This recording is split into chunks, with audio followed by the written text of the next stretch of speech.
अस्सलाम वालेकुम। आज हम ट्रांसफार्मर डिज़ाइन करेंगे। Low frequency low power. Frequency हमारे पास 50 हर्ट्ज़ है और पावर की रिक्वायरमेंट हमारी आउटपुट पे पावर एट आउटपुट हमारे पास 100 वाट। जो हमारे पास प्राइमरी वोल्टेज गिवन है वो 14 वोल्ट है। सेकेंडरी वोल्टेज जो गिवन है 7 वोल्ट है। इस लिहाज से हमारे पास जो टर्न रेशो आ जाती है 2:1 है। हम डिटेल कैलकुलेशंस नहीं करेंगे, मैं आपको सिर्फ हिंट्स देना चाहता हूँ कि आपने ट्रांसफार्मर कैसे डिज़ाइन करना है। बेसिकली हमारे पास फार्मूला है फेराडेज लॉ से। फेराडे लॉ क्या है कि आपके पास इंड्यूस्ड ईएमएफ जो है वो बराबर है N D phi by D T with minus sign. इसको यूटिलाइज करते हुए ट्रांसफार्मर फार्मूला डिराइव किया गया है ई एम एफ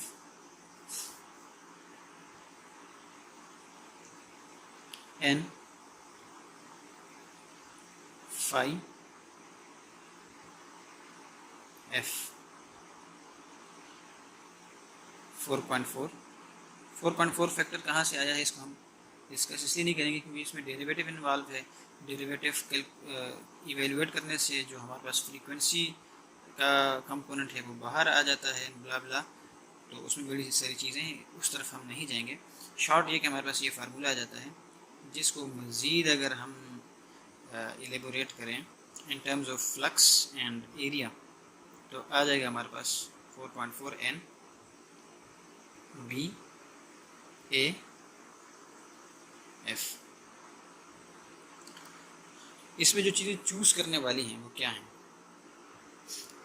मतलब आपकी जो ईएमएफ है वो डिपेंड कर रही है number of turns, flux density, area of core और फ्रीक्वेंसी ऑफ ऑपरेशन। अब ये तो हमें नोन है, फ्रीक्वेंसी हमें नोन है, ये 3 वेरिएबल जो बुनियादी तौर पर ये 2 वेरिएबल हैं, इसको हम सेलेक्ट करते हैं अपनी मर्ज़ी से। अगर आपको ज़्यादा फ्लक्स चाहिए तो आप कम टर्न्स इस्तेमाल करेंगे, अगर आपको ज़्यादा टर्न्स चाहिए तो आप कम फ्लक्स इस्तेमाल करेंगे। एरिया आपका कांस्टेंट है जो डिपेंड करता है अवेलेबल साइजेस पर बोबन की, और एक थंब रूल है कि आपने हीटिंग से बचानी होती है और कूलिंग प्रोवाइड करनी है, तो इसलिए ये डिपेंड करता है पावर पे। इसलिए एक मिनिमम एरिया हमारे पास आता है जो जिसमें थर्मल, हाइड्रोलिक्स और ये सारी चीज़ें इन्वॉल्व हैं, उस डिटेल में हम नहीं जाएंगे। थंब रूल क्या है कि आपके पास जो एरिया ऑफ कोर है 1.15 टाइम्स पावर है। पावर यहाँ मैं पावर इनपुट लूँगा, क्यों? क्योंकि पावर आउटपुट तो हमें नोन है, लेकिन पावर इनपुट जो हमने इनपुट पावर देनी है वो पावर आउटपुट से ज़ाहिर बात है ज़्यादा होगी। वजह क्या है?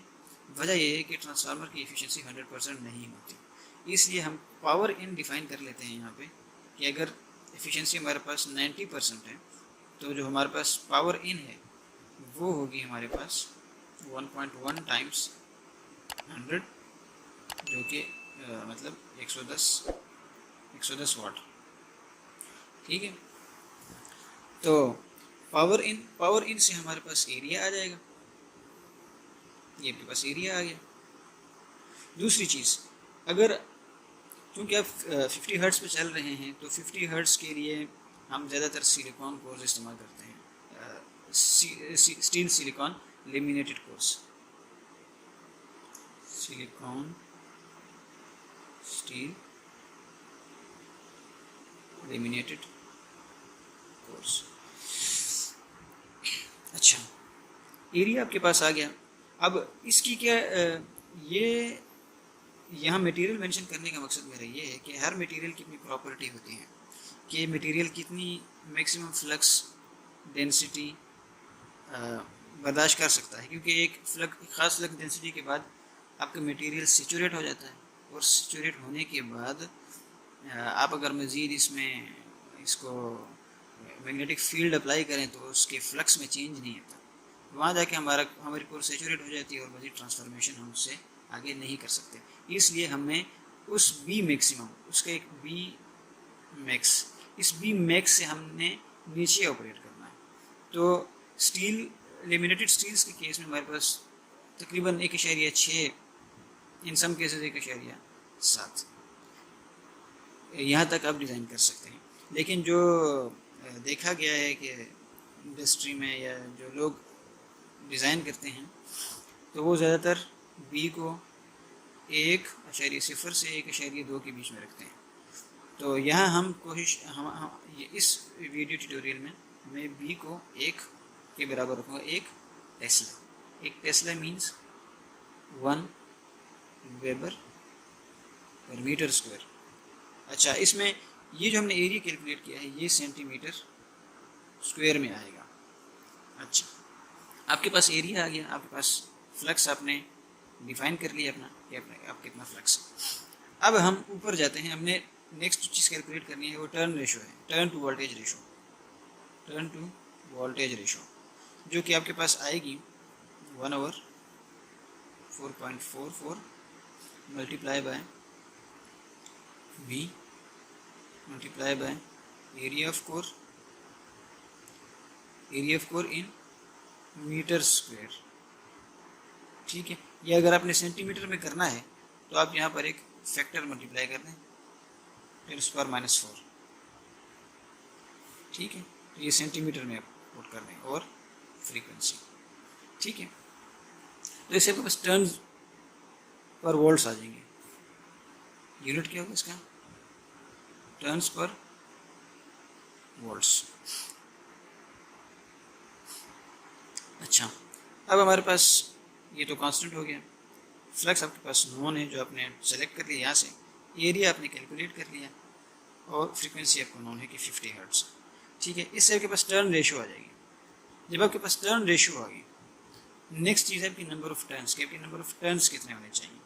ठीक है, तो नंबर ऑफ टर्न्स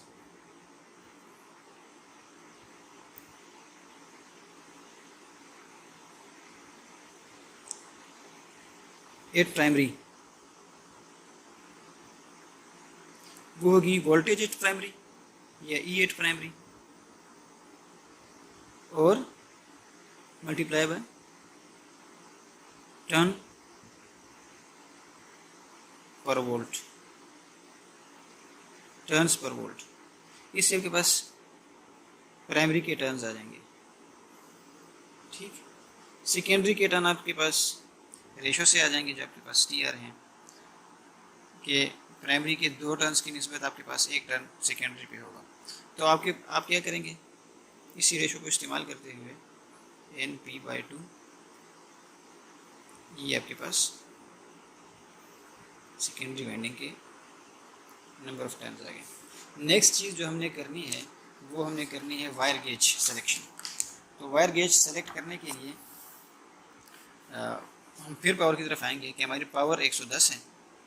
तो हमारा जो प्राइमरी करंट है, प्राइमरी करंट हमारा हो जाएगा 110 तक़सीम वोल्टेज, तकरीबन इतनी एम्पेयर आएगी। और इसी तरह प्राइमरी पे 110, वैसे तो 100 है, लेकिन अगर 100 कर लें, 100 तक़सीम 7 वोल्ट, ये तकरीबन 14.4 समथिंग एम्पेयर आएगा। अच्छा, ये करंट्स आपके पास आ गए। अब आपने टेबल आपको मिल जाएगा ये अमेरिकन वायर गेज सिस्टम का, अमेरिकन वायर गेज। ठीक है, उस टेबल में आपके पास एक वायर गेज नंबर होता है जो शुरू होता है 0 से। इसका ये सबसे थिक वायर होती है और अप टू 40। ठीक है, और इसकी करंट रेटिंग यहाँ पर दी होती है कि आपके ऑपरेटिंग करंट कितने होंगे, करंट रेटिंग दी होगी।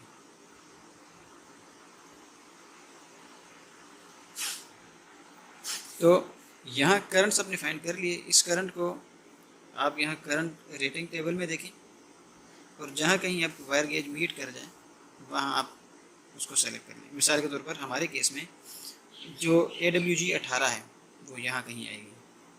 AWG 18 ये 10 एम्पेयर के लिए है तकरीबन, ठीक है। तो आप प्राइमरी के लिए AWG 18 सेलेक्ट कर लें और और इसी टेबल में AWG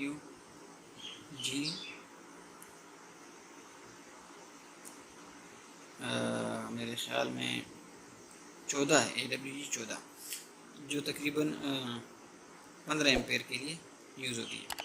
तो सेकेंडरी पे आपके प्राइमरी पे आपके पास आ गया AWG 18 और सेकेंडरी पे आपके पास AWG 14। तो ये आपकी वायर सिलेक्शन होगी, ठीक है।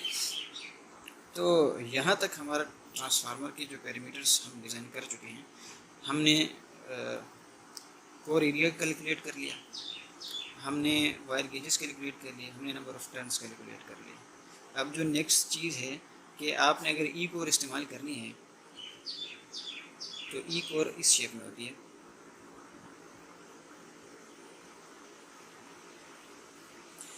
ये जो है आपकी ये आपकी टॉन्ग विड्थ है, ठीक है। और ये आपका जो है ना, ये यहाँ से यहाँ तक ये आपका एरिया है, वाइंडिंग एरिया, ठीक है। इसको मैं WA कहता हूँ और ये आपकी टॉन्ग विड्थ है TW, ठीक है। अब TW क्या है? टॉन्ग विड्थ कितनी होनी चाहिए? टॉन्ग विड्थ तकरीबन एक चीज़ होती है, आपके पास एक तो होता है कोर एरिया, ठीक है। लेकिन क्योंकि जब आप इसके ऊपर बॉबिन चढ़ाएंगे, बॉबिन वो चीज़ होती है इस तरह होलो टाइप की,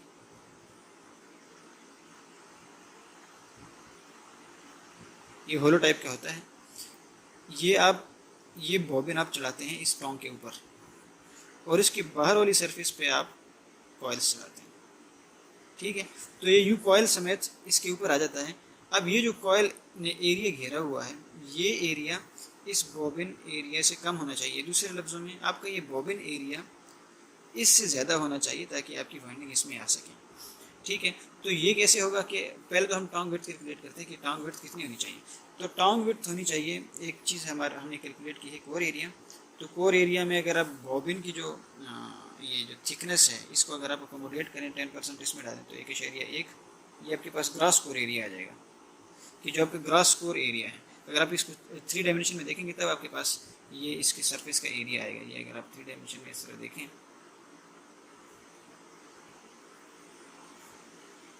ये ठीक है।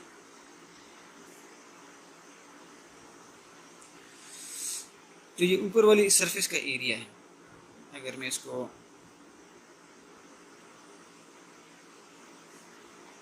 इस तरह, तो जो ऊपर का फेस है इसका नहीं, इसके भी इसी तरह का फेस होगा,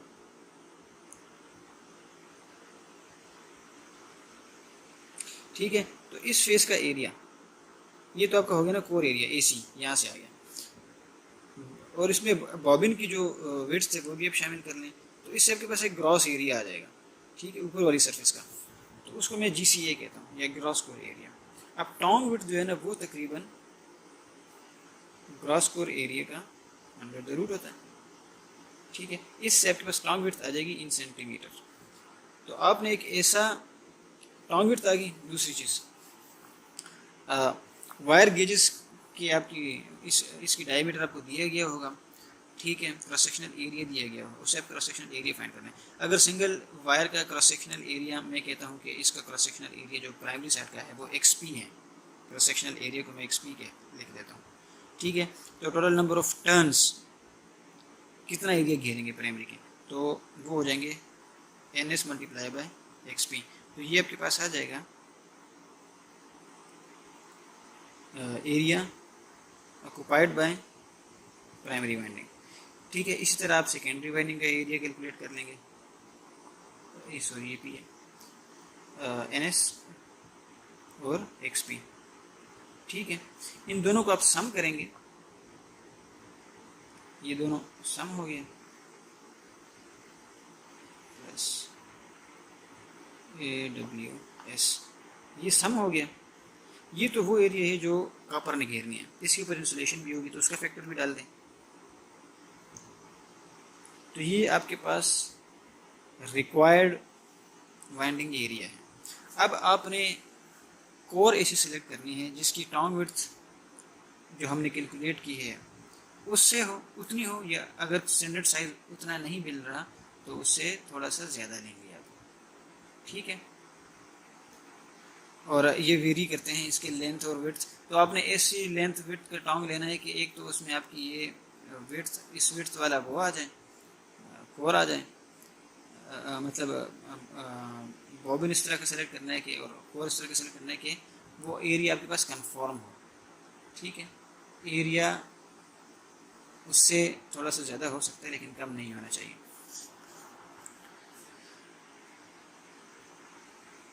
अच्छा, तो ये इससे आपके पास टाउन विड्थ आ गई।